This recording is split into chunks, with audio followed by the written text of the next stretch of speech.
Alright, in today's episode of Let's Try Something New, I need to weld a cart attachment for my welding cart here for the Argon bottle. Now normally when you cut a piece of steel like this, you would use a disc like this, a little flap disc or a blade of rather, and what you do is as you cut it actually wears part of the material away. Today I found this when I was at the Lowe's getting some of these, and it's supposedly good for 1,000 cuts. I'm going to give it a try today. Now this one disc costs as much as this pack of discs, but this one supposedly can't shatter, which is kind of a big deal to me. I don't like having, I've had these shatter on me before, and then you're going inside and taking a nice long soothing shower. So I'm going to give this a try today, see if it actually works. If it does, I'll probably keep using them because, well, they don't shatter. If it doesn't, I'll just finish the cut with this. So what I got to do is I need to mark out and cut this piece of steel here to length. And it's too deep for my portaband, so I'm going to be cutting it with the side grinder. And then once that gets done, I will start chopping up the angle iron I got to make the supports. So if you want to see someone fail miserably at welding, you're in the right place, and get back to you as soon as I get it all set up.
Okay, I got the cart all reassembled.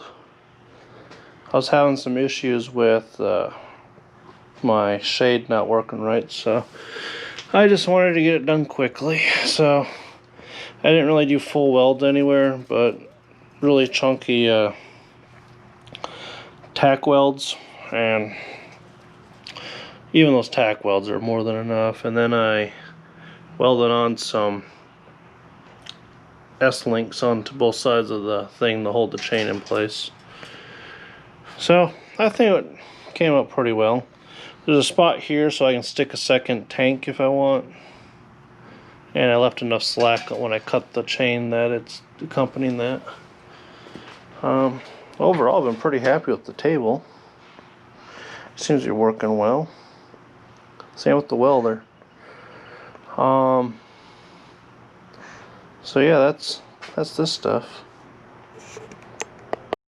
So normally I do a conclusion on the computer while I doing all the editing, but unfortunately my microphone broke on my computer, so I'm not able to do that. So hope you guys enjoyed the video, and see you next week, and have a good day. Goodbye.